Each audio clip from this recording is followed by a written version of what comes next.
नमस्कार, आप देख रहे हैं देश न्यूज और मैं हूं आपके साथ राजेश सक्सेना। नमस्कार, मैं हूं आपके साथ ऋषिका गुप्ता। हमारे खास कार्यक्रम बीच बहस में आपका बहुत स्वागत है। बिल्कुल, बीच बहस में आज बात होगी जाति पर छिड़ी जंग पर। जिस तरह से संसद में, चाहे वो लोकसभा हो चाहे राज्यसभा हो, चर्चा तो बजट पर होना थी, लेकिन इस समय चर्चा जाति पर है, चर्चा जातिगत जनगणना पर है, चर्चा बजट से पहले होने वाली हलवा सेरेमनी पर है और इसी को लेकर जो सत्ता पक्ष है और विपक्ष आमने सामने है, एक दूसरे की जाति पूछी जा रही है और इसी जाति पर बवाल है, सियासत है, राजनीति है। बिल्कुल ठीक है राजेश जी। जाति जनगणना को लेकर जिस तरह से सियासत गरमाई हुई है, उसी पर आज हम चर्चा करने वाले हैं। जाति जनगणना की मांग, आपको बता दें 18 जुलाई को भी जो मुख्य विपक्षी पार्टियां हैं, 26 पार्टियों की बैठक हुई थी और उसी के बाद से जातीय जनगणना की मांग जो है वो पुरजोर तरीके से विपक्ष की तरफ से उठाई गई थी कि जातीय जनगणना करानी चाहिए। और इसी को लेकर अब सियासत तेज हो गई है, क्योंकि बजट सत्र में भी जातीय जनगणना को लेकर तमाम जो सियासत है, आरोप प्रत्यारोप है, वो देखने को मिले हैं।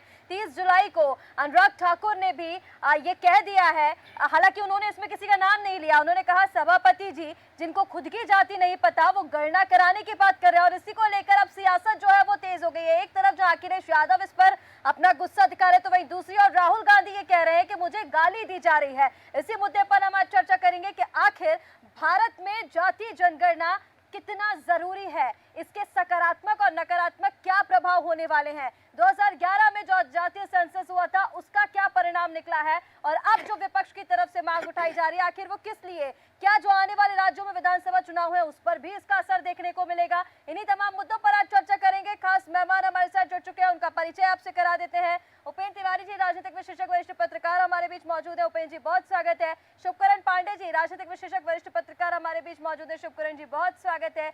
नीरज तिवारी जी, राजनीतिक विशेषज्ञ, वरिष्ठ पत्रकार हमारे बीच मौजूद है। नीरज जी बहुत स्वागत है। और इसी के साथ प्रकाश सक्सेना जी, राजनीतिक विशेषज्ञ, वरिष्ठ पत्रकार हमारे बीच मौजूद है। प्रकाश जी बहुत स्वागत है। बिल्कुल, और इसका जिस तरह से जाति पर जो जंग है, जाति पर जो सियासत है, शुरुआत जिस तरह से जब राहुल गांधी संसद में बोले, उन्होंने तमाम तरह के सवाल खड़े किए। उन्होंने कहा, जो हरदम वो कहते हैं, लोकसभा चुनाव के दरमियान भी कहते हैं कि जिस तकरीबन 75 से 76% जिनकी जनसंख्या इस देश में है वो बहुत पीछे हैं और चंद लोग आगे हैं। यहाँ तक कि उन्होंने हलवा सेरेमनी का भी जिक्र कर दिया। एक फ़ोटो लेकर वो आए और उन्होंने पूछ लिया वित्त मंत्री निर्मला सीतारमण से कि इसमें कितने ओबीसी हैं, कितने दलित हैं, कितने पिछड़े हैं जिन्होंने इसमें हलवा खाया है। दूसरी तरफ अनुराग ठाकुर ने जिस तरह से, बिना, इसका जिक्र आपने किया कि अनुराग ठाकुर ने बिना नाम लिए ये पूछ लिया, हालांकि इशारा सीधे राहुल गांधी पर था कि जिनको अपनी जाति का पता नहीं वो जातिगत जनगणना की बात कर रहे हैं और उसी को लेकर सियासत है, राजनीति। और जिस तरह से आपने कहा कि जातिगत जनगणना कितनी ज़रूरी है, क्या मोदी सरकार में जातिगत जनगणना हो सकती है, क्योंकि राहुल गांधी कह रहे हैं कि अगर उनकी सरकार आई तो वो जातिगत जनगणना कराएंगे, जिसकी जितनी संख्या होगी जिस जाति की उसके हिसाब से उसकी इतनी हिस्सेदारी होगी। चर्चा शुरू करेंगे। सबसे पहले मैं उपेंद्र तिवारी साहब के पास में आता हूं। उपेंद्र तिवारी साहब, जिस तरह से शुरुआत या बात जातिगत जनगणना को लेकर था, लेकिन राहुल गांधी को लेकर अनुराग ठाकुर ने जो कुछ पूछा, जो कुछ कहा, हालांकि नाम नहीं लिया, कि जिसको अपनी जाति का पता ही नहीं वो जातिगत जनगणना की बात कर रहे हैं, इस चीज़ को आप कितना सही मानते हैं और किस दिशा में मानते हैं आप? अनुराग ठाकुर जी संसद, गरिमामयी संसद के संसद सदस्य हैं और वो काफ़ी बड़े ओहदे पे हैं इस देश में। और उन्होंने जिस तरह का वक्तव्य संसद में राहुल गांधी जी की जाति पूछकर दिया है, ये अशोभनीय है, ये कहीं से कहीं तक ठीक नहीं है, उचित नहीं है। दूसरी बात, इस देश के नेता इस देश को समृद्धि की तरफ और शिक्षा की तरफ नहीं ले जाना चाहते, छोटे छोटे मुद्दों में इस देश को उलझा के और अपनी राजनीतिक रोटियां सेकने में लगे हुए हैं। यही क्रम सत्ता पक्ष और विपक्ष की तरफ से लगातार चल रहा है। आज जाति का जो प्रश्न किया जा रहा है या जातिगत जो बातें की जा रही हैं, आज के परिदृश्य में ये सब बेकार है। जाति की बात करना कहीं से कहीं तक इंसाफ की बात नहीं है इस देश की जनता के साथ। आज के तारीख में इस देश की अगर कोई जाति होना चाहिए तो वो केवल भारतीयता होनी चाहिए। और कुछ नहीं होना चाहिए। तो इसकी मांग तो विपक्ष ही कर रहा है ना सर, विपक्ष ने मांग की जाती माना, है एक बात दोनों की तरफ से हो रहा है। आप कह रहे हैं कि जो कुछ हुआ संसद में नहीं होना चाहिए, बिल्कुल। अनुराग ठाकुर ने जो कुछ किया वो नहीं करना चाहिए। चाहिए। लेकिन जब राहुल गांधी दूसरों की जाति पूछते हैं, वो पत्रकारों की जाति पूछ लेते हैं, वो कई जगहों पर पहुंचते हैं, वो सेना में जाति को लेकर पूछ लेते हैं, वो हलवा सेरेमनी को लेकर पूछ लेते हैं कि कितने किस जाति के हैं जिन्होंने इसमें हलवा खाना है, क्या वो सही है? राहुल गांधी जी को अभी बहुत ज्ञान अर्जित करना बाकी है जी। राहुल गांधी जी ने अपनी अज्ञानता प्रस्तुत की है जातिगत जनगणना की बात करके। इस देश के अंदर समझदार लोग कभी भी इस जातिगत जनगणना की जो बात है उसको कहीं से कहीं तक ठीक नहीं ठहराएंगे। इससे कोई इस देश का लाभ नहीं होने वाला। इस देश में आज की तारीख में केवल दो ही जातियां हैं, एक समृद्धता भरी हुई और एक पीड़ित और एक शोषित। आप शोषित, पीड़ित और वह अनपढ़ लोगों को कैसे आगे इस देश में लेके जाओगे, ये आपका सोचना चाहिए। आपको जातिगत जनगणना से आप क्या करा लोगे? हर जाति में गरीब लोग हैं, कोई भी जाति ऐसी नहीं है जिसमें लोग गरीब नहीं है। वो जाति की जो बात है, जाति की अगर आप बात करते हो तो आपको पुरातन काल में जाके पहले जाति की व्यवस्था को समझना पड़ेगा, जाति के वास्तविक अर्थ को समझना पड़ेगा। जाति का वास्तविक अर्थ ना तो अनुराग ठाकुर जानते हैं, ना राहुल गांधी जानते हैं। वो माफ करना, मैं कहूंगा कि संसद के अंदर मैक्सिमम जो संसद सदस्य हैं वो जाति का मूल अर्थ जानते ही नहीं है। और ये डिबेट में इतना समय नहीं है कि जाति के ऊपर मैं इतनी बड़ी बात कह सकूं जिसको आपको मैं क्रमबद्ध तरीके से जाति को समझा सकूं। कहीं होना ये चाहिए कि जो एक खाई है, एक बहुत समृद्ध लोग हैं और एक गरीब लोग हैं, उसको कैसे पाटा जाए, कैसे उनको समकक्ष लाया जाए, इस पर चर्चा नहीं है। चर्चा जातियों को बांटने को लेकर है, चर्चा जातिगत जनगणना को लेकर है। और कहीं ना कहीं जब बात आती है कि कहीं ना कहीं इससे जो डाइवर्सन है, जो आपस में अलग अलग जातियों में जिस तरह से बंटवारा है, इस तरफ देश आगे बढ़ेगा। ऋषिका बिल्कुल ठीक कह रहे हैं राजेश जी। देखिए, जातियों को लेकर जिस तरह से अभी उपेंद्र जी ने कहा कि जाति को लेकर बात करना बिल्कुल भी ठीक नहीं है, लेकिन जातिगत जनगणना को लेकर जिस तरह से सियासी पारा हाई है, उसको देखकर तो यही लगता है कि जाति को लेकर अभी ये जो चर्चा शुरू हुई है वो दूर तक जाएगी। यहाँ पर जाति को लेकर जिस तरह से चर्चा हो रही है, जातिगत जनगणना को लेकर, शुभकरण पांडे जी आपके पास मैं आना चाहूंगी। देखिए, कहीं ना कहीं अखिलेश यादव, राहुल गांधी मिलाकर पूरा विपक्ष जो है सरकार को इस मुद्दे पर घेरने में कामयाब तो रहा है। जातिगत जनगणना को लेकर जिस तरह से बात की जा रही है, क्योंकि केंद्र सरकार जातिगत जनगणना पर जो उनका स्टैंड है वो क्लियर नहीं कर पाई है। उन्हें दुविधा है, इसे कराना चाहिए नहीं कराना चाहिए, इस पर उनका स्टैंड क्लियर क्यों नहीं हो पा रहा है? यानी कहीं ना कहीं विपक्ष जो है वो कामयाब होता दिखाई दे रहा है यहाँ पर। देखिए रिश्का जी, मैं आपको बताऊं कि जिस तरीके से 1991 में पहली बार जाति जनगणना हुआ, फिर 1961 में, 71 में, 81 में, 91, 2000 और फिर इसके बाद 2011 में सरकारें जब आई जाति जनगणना कराई और करा करके उनको आकलन हो गया। लेकिन आज जिस तरीके से विपक्ष कह रहा है जाति जनगणना करा लो, भाई आप किसको बताना चाहते हो? वो तो चैलेंज कर रहे हैं, भाई आप किसको डराना चाहती हो? किस जाति को लाभ देना चाहती हो? आप सीधे सीधे मुद्दे में बात कहो ना कि भाई मैं इस व्यक्ति का हूँ, मैं इस जाति से आता हूँ और मेरी जाति इचड़ा और पिछड़ा है। भाई जब आपने कहा इधर आरक्षण भी आप ले रहे हो, ओबीसी भी है, एसटी भी है, एससी भी है, हर जाति है, हर जाति का समावेश करके संसद चल रही है और अब आप संसद में कह रहे हो आप गाली दे रहे हो। तो हम कहते हैं जाति जनगणना में क्या बताना चाहते हो, कौन सी जाति का लाभ देना चाहते हो और कौन सी जाति का बाहुल्य नहीं है, कौन व्यक्ति बहुत कमजोर है। अभी हमारे बता रहे थे वरिष्ठ पत्रकार जी कि जाति जनगणना ठीक है, समाज में चर्चा करो, चर्चा होना चाहिए, चर्चा होना कोई गुनाह नहीं है, लेकिन आप संसद में कह रहे हो गाली दे रहे हो। भाई या तो आप ये बताइए, आप 62 साल 65 साल आप रहे और 65 साल सरकार आपकी सत्ता रही, आपने क्यों जाति निर्धारण नहीं कर दी कि फलाने जाति को ये लाभ मिलेगा, इस जाति को ये लाभ मिलेगा, ये मिलेगा। आज आप कह रहे हो जाति जनगणना होना चाहिए। आखिर इस देश में आप जो विघटन की राजनीति कर रहे हो, आज चाहते हो कि आज संप्रदाय में दंगा हो जाए। लेकिन अनुराग ठाकुर भी तो उनकी जाति नहीं पूछना चाहिए थी ना। देखिए अनुराग ठाकुर ने ये कहा, एक सक्सेना जी मैं कहूँ, एक पुरानी कहावत है, नाच न जाने आंगन टेढ़ा, ठीक है ना, एक कहावत है। आप जो व्यक्ति आज कह रहा है जाति जनगणना, तो आज उन्होंने कहा कि आप स्वयं अपनी जाति को पहले पहचानो कि मैं किस देश से आता हूँ, किस परिवेश से आता हूँ, मेरी क्या रिस्पॉन्सिबिलिटी है, मैं किस परिवार से हूँ। तो निश्चित तौर पे कहीं ना कहीं जब सवाल होता है सक्सेना जी तो चिन्हित प्रश्न भी जाता है। अनुराग ठाकुर ने कतई नहीं कहा यदि आपको जाति की बहुत चिंता है तो आप संसद में प्रमाणित करिए। 2011 का वो उदाहरण दे रहे हैं, वहां तो जब उसे सार्वजनिक करने की बात की गई सेंसस को, तो वहां पर पी चिदम्बरम जी ने भी उसका विरोध किया था कि इससे देश को खतरा है अगर सार्वजनिक कर दिया गया उसे। तो भाई 2011 में जब प्रश्न पटल पे आया तो भाई क्यों आप डर गए? भाई आप एक तरफ जब आप सत्ता में रहते हो तब कहते हो सब बात छिपा के रखो, और जब आप विपक्ष में रहते हो तो आप कहते हो साहब फलाना। मैं कहता हूँ करा लो जाति जनगणना। आप इस देश में यदि चाहते हो कि समुदाय में विघटन हो और जाति को आज मारपीट करके खाने लगे, आज रिश्का जी बताओ, जिस दिन जाति समीक्षा होगी जाति जनगणना करके और घोषित हो जाएंगे, उस दिन जो ताकतवर है वो छोटे भाई रहने को रहने नहीं देंगी।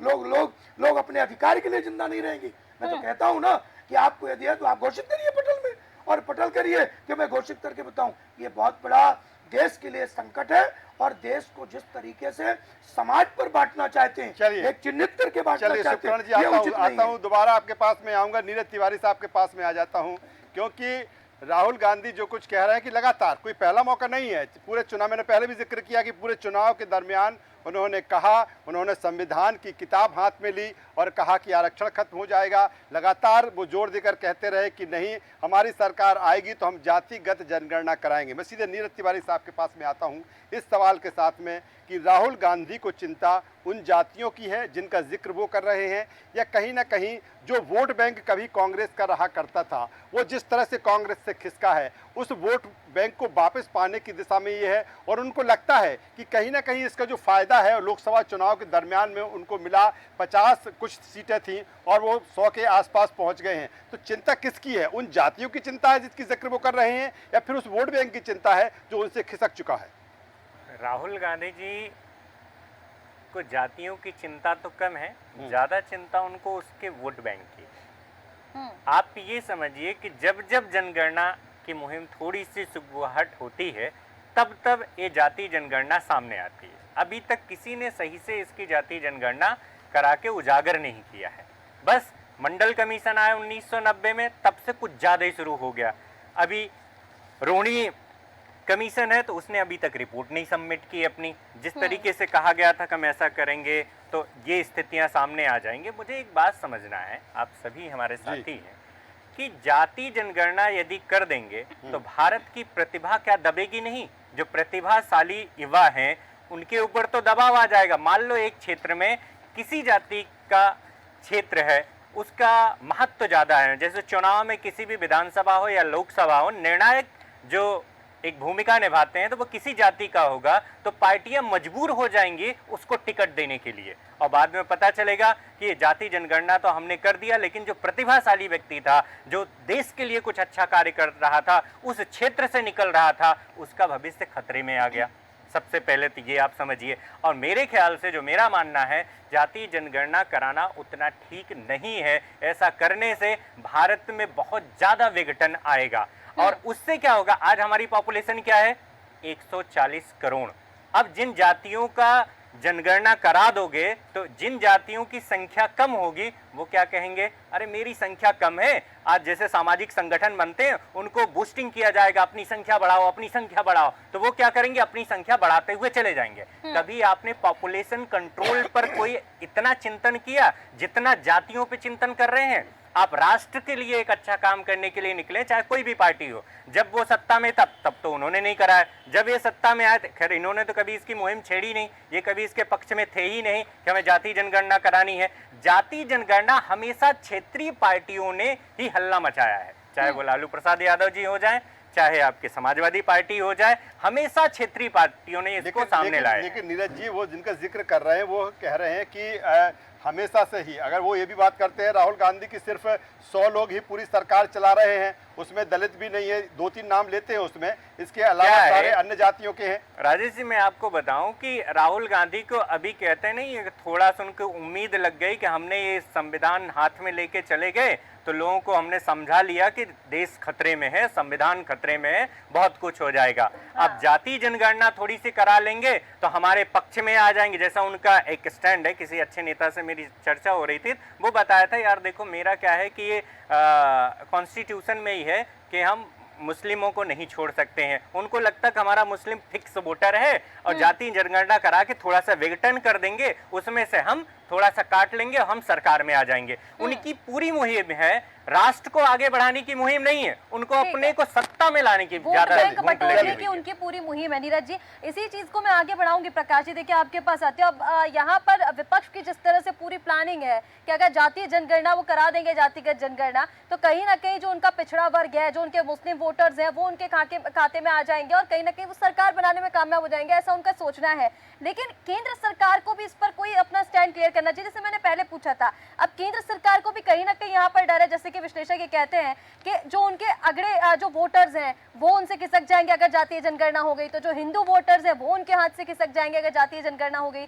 केंद्र को भी इस पर अपना स्टैंड क्लियर करना चाहिए। दूसरा, जातीय जनगणना कराने को लेकर जिस तरह से बात की जा रही है, उनका ये कहना है, विपक्ष ने जिस तरह से इसको लेकर मांग उठाई, क्योंकि राहुल गांधी तो सदन में ये कह रहे हैं कि अगर हम सरकार में आएंगे तो हम इसी सदन से इसे पास कराएंगे जातिगत जनगणना को।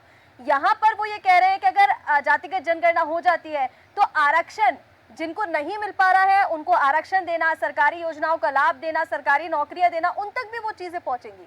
दोनों चीजों पर मैंने नहीं सुना कि उन्होंने आरक्षण देने का कहा। आरक्षण को लेकर उन्होंने बात की कि जो आरक्षण का भी मैंने नहीं सुना, हो सकता आपने सुना हो। उन्होंने सुविधा देने का उनका कहा। ये कहना है कि जिस हिसाब से जिनकी जनसंख्या है, भागीदारी उन्हीं के हिसाब से उनको लाभ दिया जाए, लाभ उन्हें दिया वही जाए। रिकॉर्ड लग भागीदारी, जाए। आरक्षण शब्द का उपयोग नहीं हुआ है। मैं इसलिए कह रहा हूँ क्योंकि क्या है, चुनाव से पहले जो सर्वे आए हैं कि 1% लोगों पे 40% संपत्ति है, 1% लोगों में 22% आय के स्रोत हैं। मतलब आय का असमान वितरण हो रहा है देश में, और हम इकोनॉमी बहुत बड़ी बन रहे हैं। पर आय का आप देखें, कई बार आंकड़ों का जिक्र कर चुके हैं, इसलिए बार बार बोलने से मतलब नहीं है कि आय का असमान वितरण देश में हो रहा है। और दूसरी चीज जो आपने कहा था कि कांग्रेस का विघटन कहां से शुरू हुआ था, मंडल आयोग। कांग्रेस के दो शत्रु थे, मंडल और कमंडल, जिसने कांग्रेस को क्षेत्रीय पार्टियों से भी छोटी भूमिका में ला दिया था। क्षेत्रीय पार्टियां उभर आई, कांग्रेस खत्म हो गई। तो लाभ तो दूसरी पार्टियों ने भी लिया ना। धर्म की राजनीति का लाभ किसने लिया? आप मुस्लिम वोटर है तो क्या हिंदू भी वोटर है? आप हिंदुओं को फोकस करके राजनीति कर रहे हैं, तो इसमें क्या बुराई? यदि आप राजनीति कर रहे हैं तो अब वो फोकस कर रहे हैं समस्या पे। चुनाव से पहले जो सर्वे था, बेरोजगारी और महंगाई, ये सबसे बड़े मुद्दे थे, जिसको प्रधानमंत्री जी नजरअंदाज करते हुए जो सबसे छोटे मुद्दे थे उनको हाईलाइट करने का प्रयास किया। तो राजनीति तो दोनों तरफ से खेली जा रही थी। एडवांटेज इनको ज्यादा था जातिगत जनगणना से। अब जातिगत जनगणना के सूत्रधार कौन थे? वो आज सरकार की बैसाखी है, नीतीश कुमार। ये कॉन्सेप्ट तो उनका लाया हुआ था। लेकिन प्रकाश जी जब कांग्रेस की सरकार रही उस समय उन्होंने जिस तरीके से आज बात कर रहे हैं वो जातिगत जनगणना की, उस समय नहीं की, क्योंकि उस समय वो वर्ग जिस वर्ग की वो चिंता कर रहे हैं उनके पास में था नहीं था जी। तो अब वो लाना चाहते हैं ना भाई, वो भी कुछ करेंगे तो सरकार में आकर ही करेंगे ना, इसलिए कर रहे हैं। अब आरक्षण की जहां तक बात करते हैं लोग जातिगत, वो ये जो आप इसको चैलेंज कर सकते हैं लीगली। मतलब सरकार को कुछ अपना मत रखना चाहिए कि वो इसके पक्ष में है या नहीं। उसने एक हल्की सी बात उनके जन को लेकर कर दी कि उनकी जाति क्या है, जबकि सरकार को जवाब देना चाहिए कि वो जातिगत मतगणना के पक्ष में है या नहीं। वो उसके गले की हड्डी बना होगा, वो विरोध भी नहीं कर सकती, वो समर्थन भी नहीं कर सकती, क्योंकि समर्थन करती तो उसका जो वोट बैंक है वो छिड़क जाएगा, वो खिसक जाएगा हाथ से, है ना। तो वो दुविधा में फंसी हुई सरकार, इसलिए वो इस पे अपना क्लियर कट वो ओपिनियन ना देने के बजाय उसने एक हल्का बात छेड़ दी कि इनकी जाति क्या है।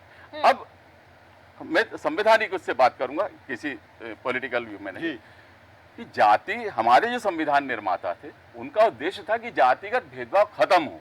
उन्होंने कॉन्स्टिट्यूशन में यदि रिजर्वेशन दिया भी तो पूना पैक्ट था, अंबेडकर जी भी एक अलग राष्ट्र की मांग कर रहे थे, दलितों के लिए हमें यहाँ सम्मान नहीं मिलेगा। तो उसको गांधी जी ने एक बंटवारे को रोकने के लिए आश्वासन दिया था कि नहीं, आपको इसी संविधान के अंतर्गत आरक्षण दिया जाएगा। तो एससी एसटी का जो आरक्षण उसमें था, आर्थिक आरक्षण संविधान में प्रावधान नहीं था। राजनीतिक और सामाजिक बराबरी का आश्वासन दिया है हमारे जो डायरेक्टिव प्रिंसिपल्स हैं उसमें। तो उसके अंतर्गत क्या ये आता है ओबीसी का रिजर्वेशन? ये जो सरकार बनी थी ओबीसी का आरक्षण को लेके, वो किसके समर्थन पे बनी थी? क्या उस दल ने उसका एडवांटेज नहीं लिया था? उसने उस समय अपने ओपिनियन क्यों क्लियर नहीं किए? तो हर दल ने अपना लाभ इसमें देखा। आप उसको चैलेंज करिए कि ये चूंकि ओबीसी आर्थिक उनके इनकम के हिसाब से देख रहे हैं, जबकि आर्थिक रूप से पिछड़े नहीं है वो, ना उनके साथ छुआछूत या भेदभाव, उनको सामाजिक रूप से पीछे रखा गया था। उनका रिजर्वेशन कहां से आया? आप इसको चैलेंज करिए। वो जो 33% था वो संविधान के द्वारा प्रदत्त था। आप इस पर डिबेट करिए। आपने व्यक्ति की जाति पर आपने कटाक्ष किया। जी। अब आपको बताऊं, एक तमिलनाडु के एक वकील हैं स्नेहा, उन्होंने 2010 में no caste no religion certificate के लिए केस लगाया था, सेल्फ एफिडेविट दिया था। उनके माता पिता पहले से ही वो कॉलम खाली रखते थे। उनको 2019 में वो सर्टिफिकेट मिला 9 साल की लड़ाई के बाद। पहली महिला है जो नो कास्ट नो रिलीजन वाली महिला है देश में। इसका मतलब कि जाति लिखना या बताना कंपलसरी नहीं है, ये कॉन्स्टिट्यूशन आप गूगल करके देख लेंगे वो और यही इसीलिए जंग है कि जिस तरह से अनुराग ठाकुर ने जाति पूछ ली है तो उससे जो हंगामा, मैं सीधे नहीं पूछना चाहिए व्यक्तिगत, और जो पूछना चाहिए आता हूँ वो सरकार की बात है। योगीराज योगेश जी हमारे साथ में, सबसे पहले उनका मैं स्वागत करता हूँ। और सीधा सा सवाल जिसको लेकर आज हम चर्चा कर रहे हैं कि जाति पर जो जंग छिड़ी हुई है, योगीराज जी, दो चीजें अहम है। एक तरफ जो राहुल गांधी कह रहे हैं जातिगत जनगणना को लेकर, वो कहते हैं कि उनकी सरकार आएगी तो वो जातिगत जनगणना कराएंगे। दूसरी तरफ जातिगत जनगणना को लेकर जो मोदी सरकार है उसका स्टैंड क्लियर क्यों नहीं है? क्योंकि वो कभी कहते, उन्होंने आज तक ये नहीं कहा कि हम नहीं कराएंगे। उनको भी कहीं ना कहीं क्या स्टैंड क्लियर करना चाहिए, या फिर जिस तरह से राहुल गांधी कह रहे हैं कि जातिगत जनगणना बहुत ज़रूरी है क्योंकि जिसकी जितनी संख्या है उसी के अनुसार उनको लाभ मिलना चाहिए। चंद लोगों को लाभ मिल रहा है, जो वंचित है, जो उपेक्षित है, उनको लाभ नहीं मिल रहा है। योगीराज जी, ना नोमन फेल होगा ना राधाना चाहिए, ना राहुल गांधी को सत्ता में आना ना उन्हें जातिगत जनगणना कराना। और जातिगत जनगणना की इतनी इनको चिंता है तो जिस स्टेट में उनकी सरकार है वहाँ करा लें आप। कर्नाटक में तो लड़ाई चल रही है सर, हाँ तो सिद्धरामैया और डीके शिव कुमार के बीच। मैं वो तो कह रहा हूँ। लेकिन योगीराज जी छत्तीसगढ़ में कराई थी, वो राज्यपाल के पास ही अटका हुआ है मामला जी। नहीं, जो उन्होंने कास्ट सर्वे कराया था कराई दूसरी लीगल चले है, अपन सुप्रीम कोर्ट ने बताया ना, अपन सेंटर करा। दूसरा ये भी छोड़ देते हैं कि आप राज्य में मत कराइए। हम ये कहते हैं कांग्रेस संगठन तो आप ही के कब्जे में है ना। कांग्रेस संगठन में कितने दलित है, कितने पिछड़े हैं, कितने ओबीसी। जैसे ये उंगली दिखा दिखा के बात करते हैं राहुल गांधी, आपकी जाति क्या है? पूछे जरा कांग्रेस संगठन में कितना रिजर्वेशन उन्होंने महिलाओं को दिया है, कितना इन्होंने पिछड़ों को दिया है। तो शुरुआत आप अपने संगठन से करिए ना। ये केवल बरगलाने की राजनीति कर रहे हैं और इस देश में ये बिल्कुल क्लियर हो गया है आज की स्थिति में भारतीय जनता पार्टी को छोड़कर कोई भी राजनीतिक दल 100 का आंकड़ा पार करने की स्थिति में नहीं है। और यही वजह है कि इनका ये पॉलिटिक्स इन्होंने शुरू किए कि 10-10, 20-20, 40-40, 50-50 सीट लेके आइए और मिलजुल के अपन सरकार बनाएं, मिलजुल के देश को बांटे और खाएं। सवाल इस बात का नहीं है, आप अपनी राजनीति करें, कांग्रेस अपनी राजनीति करे, समाजवादी पार्टी अपनी राजनीति करें, नरेंद्र मोदी अपनी राजनीति करें। मोदी आज है, राहुल गांधी आज है, कल नहीं रहेंगे, लेकिन ये देश कल भी रहेगा। आपको देश के बारे में सोचना है। आज पूरा दुनिया इस बात पे जा रही काहे की जात पात, और आप जाति पे वापस ले आए या पूरे देश को 70 साल बाद आप इतना आपके पास समय था, आप सारे चीज कराने के आपके पास समय थे। आपने सरकार में तो छोड़ो संगठन में नहीं करा पाए। और अब चूंकि आप तिकड़ में लगा रहे हैं, राजनीति में आने की तिकड़ में है कि कैसे भी करके इस देश को जातियों में बांटा जाए, जातियों में तोड़ा जाए। और एक बात और बड़ा बात होती है, जब हम राजनीतिक दल जब अपने अपने टिकट वितरण करते हैं तो किस आधार पर करते हैं? किसी कायस्थ को टिकट देते हैं क्या? किसी पिछले वाली सीट से किसी ब्राह्मण को टिकट देते हैं क्या? क्यों नहीं देते? क्योंकि ये देखते हैं कि यार इस सीट पे इतने ओबीसी हैं, इस सीट पे इतने पिछड़ा वर्ग हैं, इस सीट पर इतने दलित हैं। तो जब आपको सब पता है तो काय की मांग कर रहे हैं आप? बिल्कुल ठीक कह रहे हैं। और अगर इतना जातीय जनगणना कराना होता, हमारे प्रधानमंत्री जी को देख लिए, वो भी पिछड़े वर्ग से आते हैं। सपा अध्यक्ष को देख लीजिए, आज तक वो पिछड़े वर्ग से कोई एक अध्यक्ष नहीं देख पाए। तो ये तमाम चीजें हैं जो देखने योग्य है। योगीराज जी ने जो बात कही है, मैं उसको थोड़ा और आगे बढ़ा देता हूँ कि पहले जिस तरह से उन्होंने कहा है कि आप अपने संगठन में किस तरह से जिसकी बात, अब जिस जातियों की आप बात कर रहे हैं उसकी भागीदारी की बात कर रहे हैं। उपित तिवारी जी, 2-3 चीजें इसमें अहम हैं कि राहुल गांधी जो कह रहे हैं कि जातिगत जनगणना जिसकी संख्या हो, जितनी संख्या होगी उसी के हिसाब उसको चीज़ें उसका लाभ मिलना चाहिए। लेकिन निर्मला सीतारमण ने जब उन्होंने सवाल किया राहुल गांधी ने, तो निर्मला सीतारमण ने उन पर पूछा कि आपका जो राजीव गांधी चैरिटेबल ट्रस्ट है उसमें कितना आप इसको फॉलो कर रहे हैं, कितने उसमें दलित हैं, कितने ओबीसी हैं, कितने उसमें पिछड़ा है। उन्होंने साथ ये भी कहा कि जब इससे पहले आपके यहाँ हलवा सेरेमनी होती थी, जब आपका बजट तैयार होता था, उस समय आप किसका इतना पालन करते थे। तो क्या राहुल गांधी जो बात कर रहे हैं और हकीकत जो है उसमें अंतर है? यही कारण है कि इतनी विश्वसनीयता उस पर नज़र नहीं आ रही है। देखिए, राजनीतिज्ञ जो भी बात बोलते हैं वास्तविकता कुछ और होती है और बोलते वो कुछ है। आंतरिक अवस्थाएं कुछ और होती हैं, बाहरी अवस्थाएं कुछ और होती हैं। जैसा अभी हमारे योगीराज जी भाई कह रहे थे, जब चुनाव होते हैं तो आप देखिए हमारे देश के चाहे कोई सा भी राजनीतिक दल हो, सब उस जिस क्षेत्र में जिस जाति का बाहुल्य होता है उसी का कैंडिडेट खड़ा करने में विश्वास रखते हैं, क्योंकि उनको लगता है कि इतने वोट बैंक तो हमारा है ही है, साथ में हमारी जो पार्टी को फॉलो करने वाले हैं वो हमको वोट दे देंगे, हम सीट निकाल लेंगे। ये जो व्यवस्था हमारी केवल राहुल गांधी की बात नहीं है, पूरे देश के अंदर जो स्ट्रक्चर जाति को लेकर चुनाव के समय, ये सिर्फ चुनाव के समय देखने को मिलता है। आज हम यहाँ पे जितने लोग हैं, क्या हम किसी एक दूसरे से कभी हमने एक दूसरे की जाति पूछी क्या? या हम जाति को देख के एक दूसरे का सम्मान करते हैं क्या? इस देश में आंतरिक व्यवस्था में पब्लिक के अंदर जातिगत भेदभाव खत्म हो चुका है, लेकिन राजनेता इस देश की जनता के बीच में जाति का भाव बार बार पैदा केवल अपने लालच और स्वार्थ के लिए करते हैं। वो सत्ता में बने रहने के लिए जाति की बात करते हैं। इनको किसी बात से कोई लेना देना नहीं है। ये जितने हितैषी बन के बात करते हैं संसद में, उतना हितैषी ये जनता के प्रति नहीं है। ये केवल अपने दल को सत्ता में कैसे लाएं इस बात के हितैषी हैं। लेकिन उपेंद्र जी इससे राहुल गांधी लगातार ये बात कर रहे हैं जातिगत जनगणना की, लेकिन कहीं ना कहीं मोदी सरकार को भी अपना स्टैंड क्लियर करना चाहिए। दोनों वो जातिगत जनगणना चाहते हैं कि नहीं चाहते हैं, वो चाहते नहीं हैं करेंगे। तो किस तरह से वो जातिगत जनगणना कराना चाहते हैं, वो किस बात का डर है इसको लेके? वो वही वोट बैंक की राजनीति आ जाती है वहां पर। अगर वो कहते, जैसे अभी हमारे साथी ने कहा था कि वो समर्थन करते हैं तो दिक्कत है और विरोध करते हैं तो दिक्कत है, तो दोनों बात में उनको भी दिक्कत है। उन्होंने भी ऐसी फांस फंसाई है जिससे दोनों पार्टियां आपस में एक दूसरे को कटाक्ष करती रहेंगी, लेकिन अपना जो स्टैंड है वो जो ले रखी है बस वही लिए रहेंगी, स्पष्ट कुछ नहीं करेंगी वो। क्या ठीक है लगता है उपेंद्र उपेंद्र जी, इस स्टैंड से, कांग्रेस के इस स्टैंड से, राहुल गांधी के इस स्टैंड से, जिसकी चिंता है जिन जातियों की जो उनसे खिसक चुका है वोट बैंक, उन्हें आशा है इस बात को लेकर कि नहीं ऐसे करने से उन उनका जातियों वोट को बैंक कोई लाभ नहीं जाएगा? इनके राहुल गांधी के किसी भी काम से उन जिनकी ये बातें कर रहे हैं उनको कोई लाभ नहीं होने वाला। लाभ तो जब ही होगा जब इस देश की बात इस देश के नेता करते रहेंगे और इस देश को आगे बढ़ाने की योजनाएं जनता के उस निचले स्तर का व्यक्ति, चाहे वो किसी भी जाति धर्म संप्रदाय का आता हो, जो बिल्कुल निचले स्तर पे जीवन यापन कर रहा है, उसका उत्थान करने की योजनाएं इस देश में जैसे जैसे आगे बढ़ेंगी वैसे वैसे इस देश की जनता लेकिन उनको तो लगता है कि उत्तर प्रदेश में इसका लाभ उन्हें मिल गया है लोकसभा चुनाव में। ऐसा लगता है। ये तो देखिए उत्तर प्रदेश के चुनाव में ये इनको लाभ मिला है, इस कारण से मिला है, ऐसा नहीं कह सकते, क्योंकि जब कहीं चुनाव होते हैं परिणाम आते हैं उसमें बहुत सारे फैक्टर काम करते हैं, केवल सिंगल फैक्टर काम नहीं करता। ठीक है उपेंद्र जी, कहीं ना कहीं जिस तरह से आपने समझाया यहाँ पर केंद्र सरकार का जिस तरह से स्टैंड क्लियर नहीं है, तो ये कहा जा सकता है कि राजनीतिक दुविधा में केंद्र सरकार जो है वो फंसी हुई है। लेकिन शुभकरण पांडे जी, यहाँ पर जब हम केंद्र सरकार की बात कर रहे हैं, तो उनकी तरफ से इसको लेकर कोई स्पेसिफिकली कोई बयान ऐसा नहीं आ रहा है जो सेटिस्फाई कर पाए कि नहीं जनगणना होनी भी चाहिए या नहीं होनी चाहिए।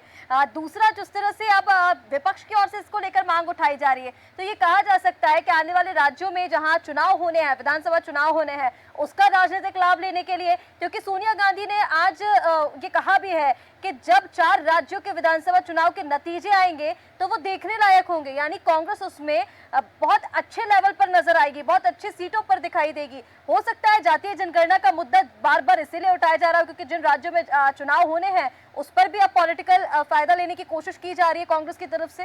देखिए इसका ये एक बताएं आपको, ये सनातन धर्म है, वसुधैव कुटुंब परिवार है। हम लोग अपने आपस में सर्वे भवन्तु सुखिनः सर्वे सन्तु निरामया सर्वे भद्राणि पश्यन्ति माँ कश्चित् दुःख भाग्भवेत्। हम तो चाहते हैं सबका कल्याण हो, सबका भला हो, सब अच्छा रहे, और सरकार की भी ये मंशा है कि सब अच्छा हो। लेकिन अब कुछ लोग अपनी राजनीति सेकने के लिए, राजनीति में बने रहने के लिए, राजनीति में चमकते रहे, तो लोग इस तरीके का वर्गल बात कर रहे हैं कि समाज में विमनुष्यता पैदा हो। और मैं कहता हूं कि कोई भी पार्टी हो, हर पार्टी कहती है अरे भैया सत्ता तो हमारा होगा। ये तो मैदान में 2 खिलाड़ी लड़ते हैं और जो जीतता है उसका जय होती है। ये तो समय बताएगा कि किसका सत्ता परिवर्तन है। ये चूंकि उनका मौलिक अधिकार है। अभी सक्सेना जी कह रहे थे इस देश में सबका संविधान है। बाबा अम्बेडकर आए, उनने कहा कि उस समय सरकारें नहीं थी, रिश्का जी, राजा महाराजाओं का राज्य था। अब तो उन्होंने कहा कि कानून बनाओ कि शोषित ललित पीड़ित व्यक्ति के साथ अन्याय न हो, तो उन्होंने संविधान बनाओ और संविधान में उन्हें जीने का हक दिया। लेकिन आज वर्तमान परिवेश जिस तरीके से लोकसभा में चर्चा हो रही है कि साहब अब बाबा साहब ने कानून दिया और जाति भी अब करा लो, और तो भैया क्या अन्य जाति के लोगों को जीने का अधिकार नहीं है? इस देश में क्या अलग से कानून बनाओगे? इस देश में क्या अलग से संविधान बनेगा? क्या उन लोगों को इस देश में जीने का अधिकार नहीं है? तो ये जिस तरीके से ये सब चर्चा हो रही है इसका जी ये समाज का विघटन है, और समाज में जब विघटन आ जाएगा तो सत्ता और सरकार और समाज ये संभल नहीं पाएंगी। आज जिस प्रकार की जो चर्चा हो रही है, महंगाई पर चर्चा हो नहीं रही है, बेरोजगारी पर चर्चा हो नहीं रही, विकास पर चर्चा हो नहीं रही, जाति पर चर्चा हो रही है कि साहब जाति जनगणना। अरे आपका सत्ता था, आप कहो कि जब सत्ता पे बहुमत में आए तो आप करा लेना। आज तो आप बेरोजगारी पर बात करिए, आज विकास पर बात करिए। आज विकास पर चर्चा नहीं है। आम आदमी का आप जेब इतना महंगा हो रहा है कि आदमी जीना मुश्किल हो रहा है, उस पर चर्चा नहीं है। लेकिन आपको नहीं लगता कि भले ही राजनीतिक दुविधा है पर यहाँ पर सरकार को अपना कुछ तो पक्ष रखना चाहिए जातीय जनगणना को लेकर? देखिए इसका जी एक बात, जाति गणना में सरकार बिल्कुल सशक्त है कि ये सब आवश्यकता नहीं है, ये सब फिजूल की बातें हैं। आपको कहना आप चिल्लाते रहो, उससे क्या होता है? आप जब बहुमत में आना तब देख लेना, है ना। सरकार भी अपनी एक एजेंडा तय करके चलती है। कौन क्या कह रहा है कोई जरूरी नहीं है कि राहुल गांधी जो कह दें उस पर अमल कर लें।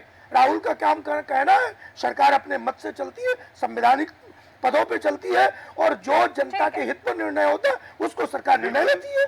बिल्कुल बिल्कुल, दो तीन चीज़ें इसमें अहम हैं जिस तरह सुकर्ण जी कह रहे हैं। नीरज जी, राहुल गांधी लगातार पैरवी इस बात को लेकर कर रहे हैं। मेरा सीधा सा सवाल है कि क्या जिस तरह की संरचना है देश की उसमें जातिगत जो जनगणना है वो कितनी संभव है, और दूसरी तरफ जिन वर्गों की वो बात कर रहे हैं जातिगत जनगणना को लेकर, हालांकि सुकर्ण जी ने तमाम सारे उदाहरण दिए, लेकिन आपको नहीं लगता कि वो वर्ग तो कहीं ना कहीं उनसे इन्फ्लुएंस होगा? राहुल गांधी जिस तरह से बातें कर रहे हैं कि नहीं, राहुल गांधी तो हमारे लिए हमारे हित की बात कर रहे हैं, और अगर ऐसा होता है तो उनको उसका फायदा होगा। तो आपको नहीं लगता कि इस तरह की जो चीज़ें हैं वो भारतीय जनता पार्टी के लिए या फिर उनकी जो एनडीए है उसके लिए एक बड़ी समस्या है? और यही कारण है जिस तरह जिसका ने कहा था कि आने वाले जो समय है, 4 राज्यों में चुनाव है, फिर आगे अगली साल चुनाव है, तो उसको लेकर कितना इफेक्ट आप देखते हैं इन चीज़ों को लेकर?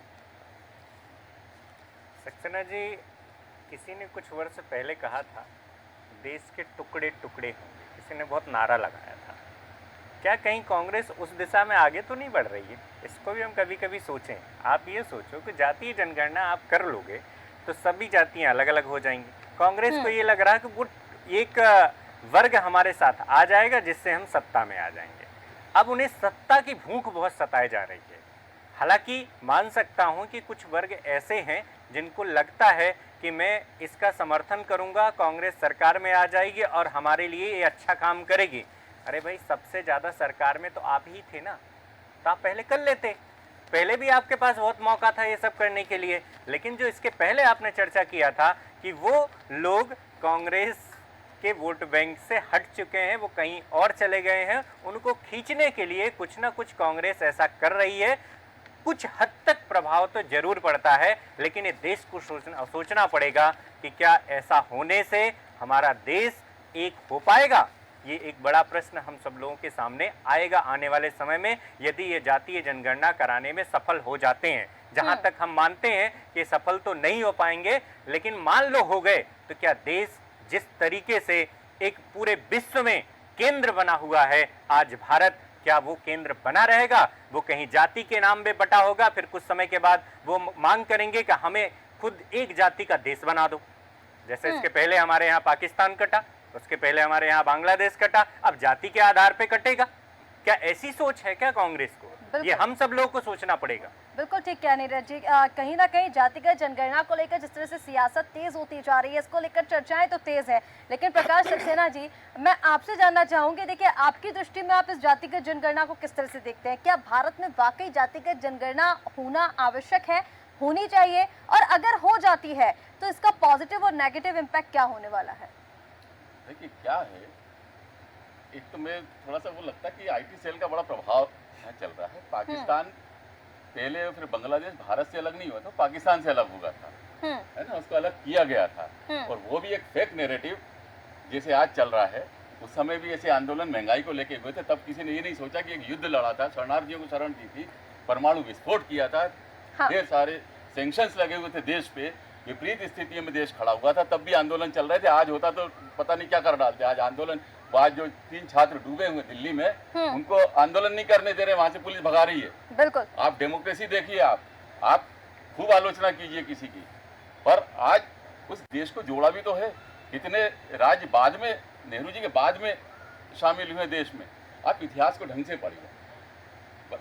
आप जातिगत उस पर आता हूँ, कांग्रेस को जातिगत बांटने में नहीं जाइए। कांग्रेस ने पहले जाति में नहीं बांटा था, वीपी सिंह से शुरुआत हुई थी, उसकी वो पीड़ित हुई है।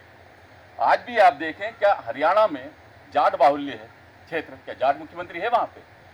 जाट चूंकि चिढ़ गए हैं किसान आंदोलन और वो पहलवान बेटियों के साथ जो हुआ, तो उन्होंने कहा कि इनको वोट का हमें चाहिए ही नहीं, तो उन्होंने एंटी जाट, एक जातिगत गणित सारे राजनीतिक दल लगाते हैं, कोई दूध का धुला हुआ नहीं है। अब इसके लाभ हानि पे हम बात करें तो इसका कोई फायदा इनको ज्यादा नहीं मिला है। ये जातिगत जो बेल्ट है, ये यूपी, बिहार और थोड़ा सा हमारा मध्य प्रदेश का जो यूपी बिहार टच जो है, जो एरिया है, वहाँ इसका आंशिक प्रभाव हो सकता है। इनको उसका फायदा नहीं मिला है, गलत फहमी में कांग्रेस। इसको फायदा मिला है बेरोजगारी और महंगाई का, बिल्कुल, जिससे जनता भयानक पीड़ित है। अभी मैं आपको एक और बताऊं, परसों ही काफी हाउस में बैठे थे, कल एक सज्जन यहाँ पर बोल रहे थे, मेरे मुंह से निकला कि कोरोना काल से पहले आलू 8-10 रुपए किलो बिकता था। कोरोना जैसे ही लगा तो उस परिस्थिति का फायदा उठाते हुए व्यापारियों ने उसे 25 रुपए किलो तक ले गए। तो हमने सोचा कि यार कोरोना हटेगा तो वापस 8-10 रुपए पे आ जाएगा, नहीं आया, 40 रुपए किलो बिक रहा है। तो वो एक और वो एक सज्जन बोल रहे थे, उसमें वो लव जिहाद वाली स्टोरी लिया, तो पैसा भाई सरकार छापे मारे ना, जनता को राहत पहुंचाए। यदि दुरुपयोग हो रहा है इस महंगाई का, यदि इसके खिलाफ षड्यंत्र करने के लिए महंगाई कोई बढ़ा रहा, तो सरकार क्यों बैठी हाथ से हाथ रखे, छापे मारे गोदामों पे इनके और बिकवाए वो 10 रुपए किलो आलू, किसने रोका है? तो महंगाई और बेरोजगारी बहुत बड़ा मुद्दा है, जिसका एडवांटेज विपक्ष को मिल रहा है। वो इस गलत फहमी में है कि उसे जातिगत जनगणना का फायदा मिल रहा है, और ये इनका भूत उतरेगा भविष्य में। चलिए योगी राज जी के पास में आता हूँ। योगी राज जी, दो चीज़ें अहम है इसमें, ठीक है। एक तरफ जातिगत जनगणना की बात हो रही है, जाति पर जंग है। दूसरी तरफ राहुल गांधी ने जिस तरह से कहा है कि देश भय के चक्रव्यूह में फंसा है, तमाम सारे उन्होंने उदाहरण महाभारत के दिए। हालांकि उसका काउंटर अनुराग ठाकुर ने भी किया है। उन्होंने यहाँ तक भी कह दिया कि पीएम जिस कमल के फूल को लहराते हैं वो चक्रव्यूह 6 लोगों के नियंत्रण में है, यानी कि अमित शाह, पीएम मोदी और 4 लोग और हैं। इस पर क्या आपकी प्रतिक्रिया है? दूसरी तरफ कहीं ना कहीं जब राहुल गांधी लगातार लंबे समय से जातिगत जनगणना की बात कर रहे हैं, तो मोदी सरकार को भी कहीं ना कहीं इसकी काट ढूंढना पड़ेगी, कहीं ना कहीं इसके लिए एक जवाब उनको तलाशना पड़ेगा कि नहीं, इसका जवाब ये है और इसका क्लियर स्टैंड हमारा ये है। देखिए, नरेंद्र मोदी कई बार, अब ये उनका जवाब कैसा माना जाए, लेकिन वो तो दे चुके हैं जवाब। वो कह चुके हैं देश में 4 ही जातियाँ, उन्होंने बताई 4 कौन सी जाति हैं। उनका स्टैंड क्लियर है, गरीब, महिला, पिछले और युवा, ये उनकी ये जातियाँ हैं, तो सरकार की तरफ से क्लियर है। नहीं, लेकिन वो लोग सद जाएंगे इससे, योगी राज जी, वो लोग सद जाएंगे जिसके बाद राहुल गांधी कर रहे हैं। अब अपन इस बात पे आते हैं कि वास्तव में सरकार को अपना क्लियर कट मैसेज क्या देना चाहिए, राहुल गांधी इसमें क्या चाह रहे हैं। अब विपक्ष भी, सरकार भी सवाल पूछती, सरकार अपना स्टैंड बाद में क्लियर करे, पहले राहुल गांधी क्लियर कर देंगे आपकी जाति है क्या जी। जो अनुराग ठाकुर ने सवाल पूछा, जिस बात पे पूरा बतंगड़ बना, तो ये तो बता देंगे इनकी जाति क्या है। दूसरी एक और महत्वपूर्ण बात है, आज बड़े कुछ 2-4-10 सालों से, पिछले 5-7 सालों में 2-3 मूवमेंट अचानक उभरे। खालिस्तान की मांग अभी तो नहीं हो रही थी, 1984 में कांग्रेस ने सुतवा दिया सरदारों को, टायर डाल के मरवा दिया उनको, फिर भी बेचारे वो खालिस्तान की मांग थी लेकिन ठंडी पड़ी हुई थी। अचानक खालिस्तान की मांग आ गई, किसान आंदोलन की आड़ में खालिस्तान की मांग करने लग गए। अभी सिंधियों को कोई सनका रहा है, सिंधी प्रदेश बनाओ, मध्य प्रदेश में भील प्रदेश की मांग हो रही है। तो इस देश में चल क्या रहा है? इस देश में वही चल रहा है जो नैरेटिव अंतर्राष्ट्रीय लोग चाहते हैं, इस देश को तोड़ा जाए, और उसके अगुआ बने हुए हैं राहुल गांधी।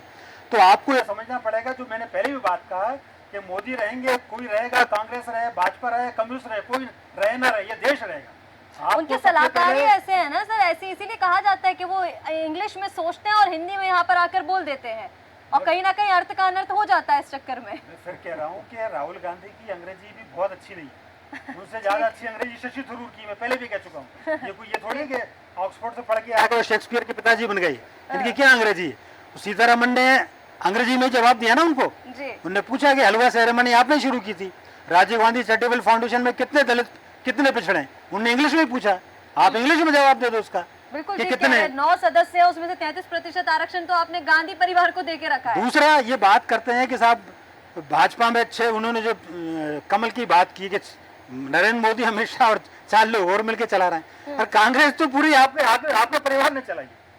तो हो ये जाता है कि अपन भी सेंटर्ड हो जाते हैं एक किसी पार्टी पर या एक राहुल गांधी या नरेंद्र मोदी पर। मैं बार बार एक बात कह रहा हूँ, आप जो भी जियो पॉलिटिक्स में इंटरेस्ट रखते हैं वो एक सीनरी हमेशा याद रखें।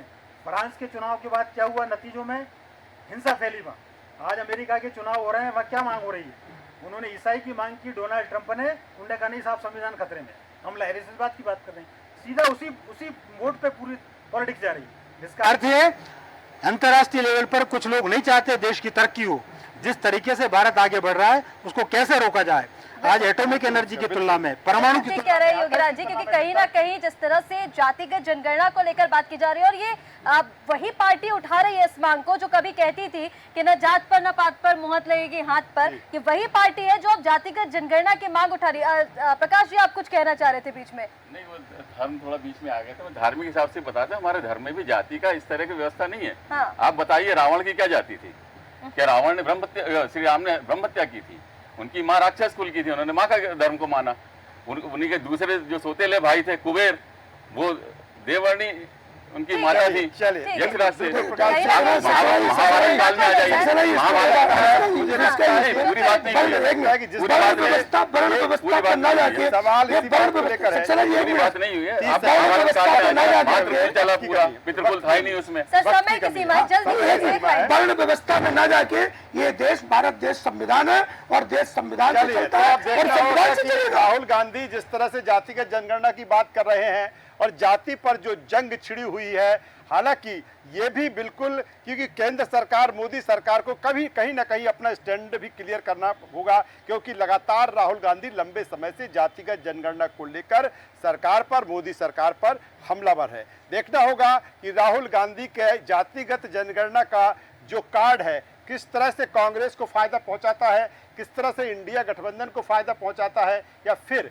इससे मोदी सरकार को, एनडीए को कितना नुकसान है या कितना फायदा है, ये आने वाला समय बताएगा। सभी मेहमानों का यहाँ पर मैं धन्यवाद करता हूँ, शुक्रिया करता हूँ। और आज 20 बहस में जिस तरह से संसद में, दोनों सदनों में जो जाति पर जंग छिड़ी हुई है और सदन से लेकर सड़क तक उसकी चर्चा है। लगातार आप देश न्यूज़ पर बने रहिए और खबरों का जो सिलसिला है जारी है। आज इस बहस में बस इतना ही। नमस्कार। नमस्कार।